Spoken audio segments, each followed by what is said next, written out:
Ram Ram ji. Welcome to our YouTube channel Haryanvi family Canada.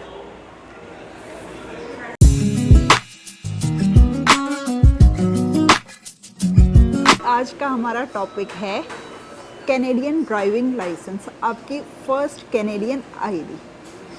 तो मैं basically Canadian driving licence Canada में आने के बाद आपके लिए बहुत ज़रूरी है बनवाना। क्यों?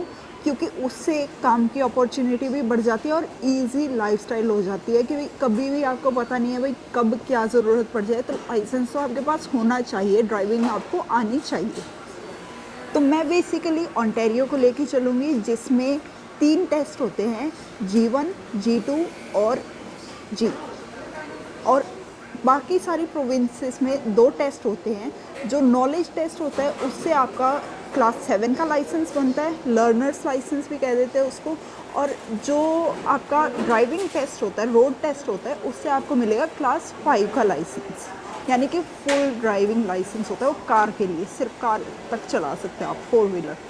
तो जी फर्स्ट जो होता है G1 या क्लास 7 का जो टेस्ट होता है वो होता है knowledge test. Knowledge test computer based होता है।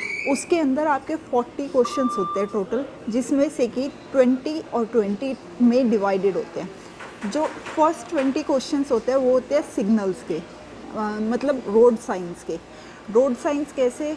जैसे पेडेस्ट्रियन के या स्कूल साइंस हो गए, स्पीड के या कोई टर्न, रेड लाइट्स, इन सब के साइंस होते हैं। ये बहुत इजी होते हैं। ये आई थिंक आप 1-2 बार अगर टेस्ट सॉल्व करोगे तो ये आपसे हो जाएंगे। और जो बाकी 20 रह गए वो होते हैं सिचुएशन बेस्ड। उसके अंदर मतलब आपको कोई सिचुएशन दिखाएंगे कि रोड में या तो कोई गाड़ी चलती हुई दिखा दी, भाई इस तरह से गाड़ियाँ चल रही है, तो आपको ये बताना है कि कौन सी रूल फॉलो नहीं कर रही।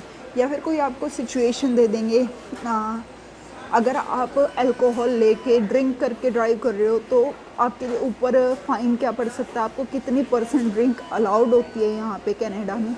इन सब क्वेश्चन से रिलेटेड होते हैं।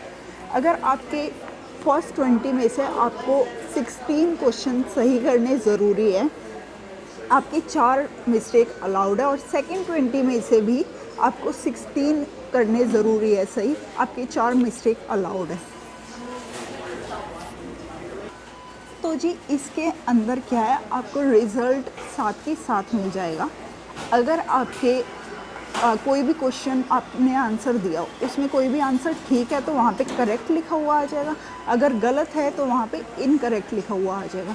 आपको साथ में ना ध्यान रखना है, याद रखना है कि इतने क्वेश्चंस मेरे इनकरेक्ट हो गए हैं, क्योंकि आप सिर्फ 4 अलाउड है। अगर 5वां आपका इनकरेक्ट हो गया है तो आपको फिर से मतलब आप उस टेस्ट में फेल हो।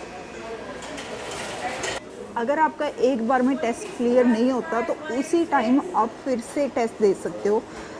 यहाँ पे क्या होता है कि बाहर निकलो और उसके बाद फिर से लाइन में लग जाओ, एक और बार आप टेस्ट दे सकते हो। सारी की सारी प्रोविंस का अलग अलग सिस्टम होता है।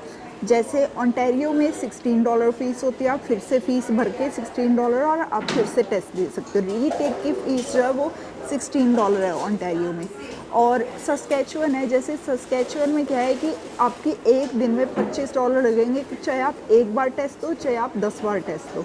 उनका मतलब जो SGI ऑफिस है वो बंद होने से पहले आप कितने भी रीटेक ले सकते हो।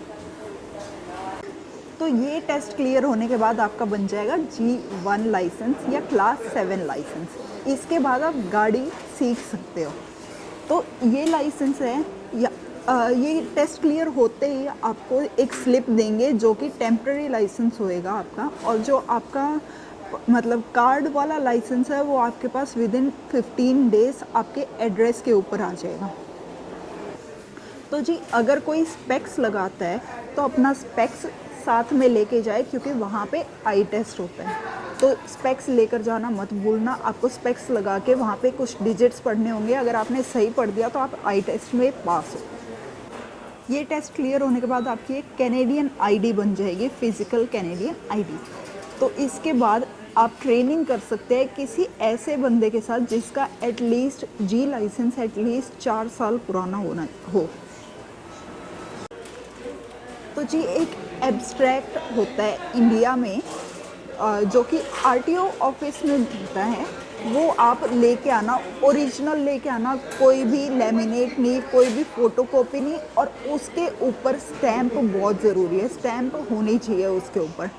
तो वो जो एब्स्ट्रैक्ट आप लेके आओगे, अगर आपका इंडियन लाइसेंस 1 साल पुराना है तो आप डायरेक्ट G2 के लिए एलिजिबल हो। अगर आपका लाइसेंस 2 साल पुराना है तो आप G के लिए एलिजिबल हो।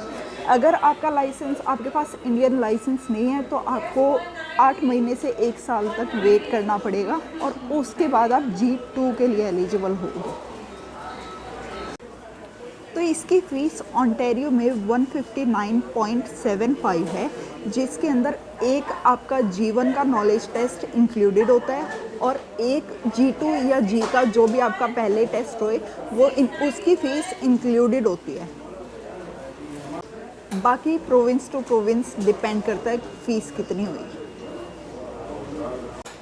तो जी एक जिनी ऐप है, आप उस पर तैयारी कर सको हो, और भी कई ऐप्स आवा है। अगर किसी ने पीडीएफ चाहिए ओंटारियो टेस्ट की तो वो मेरे पे मैसेज कर दियो, बाकी मैं आपने पीडीएफ भेज दूँगी। तो लेकिन के है ऑलमोस्ट हर एक प्रोविंस के जो नॉलेज टेस्ट के क्वेश्चन हुए हैं वे ऑलमोस्ट सेम हुआ है, ज़्यादातर सेम ही हुए हैं। तो जी नेक्स्ट टेस्ट है अपना G2 या G2 की फ़ीस है 53.75। ये एक बेसिक ड्राइविंग स्किल टेस्ट है, इसको हम सिटी टेस्ट भी कह देते हैं।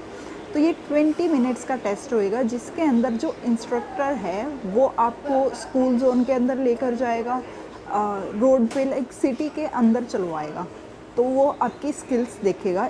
अगर आपने G2 पास कर दिया तो आपके पास G2 ड्राइविंग लाइसेंस हो जाएगा। अगर कोई एब्स्ट्रैक्ट नहीं है या फिर कोई प्रीवियस लाइसेंस आपके पास नहीं है तो आपको G2 के लिए 1 साल वेट करना पड़ेगा आफ्टर G1।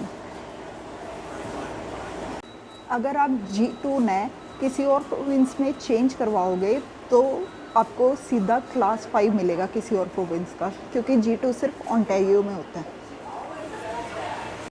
नेक्स्ट लाइसेंस है हमारा G टेस्ट। G टेस्ट क्या है? एक एडवांस स्किल टेस्ट है। ये 30 मिनट्स का टेस्ट होता है। वैसे तो ये हाईवे का टेस्ट होता है। अगर आपका ये टेस्ट पास हो गया फिर आपको एक फुल लाइसेंस मिल जाता है, जो कि इक्विवेलेंट होता है क्लास 5 के। बाकी सारी प्रोविंस में क्लास 5 होता है, ओंटारियो में फुल लाइसेंस G होता है। अगर आपके पास पहले का कोई एब्स्ट्रैक्ट नहीं है तो आपको G2 देने के बाद 1 साल फिर से वेट करना पड़ेगा। तो ये ओवरऑल 3 साल का प्रोसेस हो जाता है अगर आपके पास इंडिया का कोई एब्स्ट्रैक्ट नहीं है तो 1 साल वेट करके फिर आप G के लिए एलिजिबल होगे। उसके बाद आप G टेस्ट दे सकते हो। एक बात और मैं आपको बताना चाहती हूँ जी, कि अगर आप सीधा G दे रहे हो, मतलब आपके पास इंडिया का एब्स्ट्रैक्ट था, आपने इंडिया का एब्स्ट्रैक्ट शो कर दिया, आपको G1 के बाद सीधा G के लिए एलिजिबल हो। अगर आप फर्स्ट अटैम्प्ट में G क्लियर नहीं कर पाए तो आपको G2 देना पड़ेगा नेक्स्ट अटैम्प्ट में, उसके बाद G देना होगा। और एक बात और कि अगर आप सीधा G दे रहे हो तो आप G के हिसाब से, सिर्फ हाईवे के हिसाब से प्रिपेयर मत करना। आप G2 और G यानी कि सिटी और हाईवे दोनों के हिसाब से प्रिपेयर करना, क्योंकि जो इंस्ट्रक्टर है वो आपको सिटी में लेकर जाएगा पहले और उसके बाद हाईवे में लेकर जाएगा, तो दोनों टेस्ट करेगा। ये थी कार के लाइसेंस की वीडियो, और इससे आगे मैं ट्रक के लाइसेंस की वीडियो बनाऊंगी जो कि है AZ और क्लास 1। जल्द ही अपनी नेक्स्ट वीडियो आएगी। Thank you for watching my video.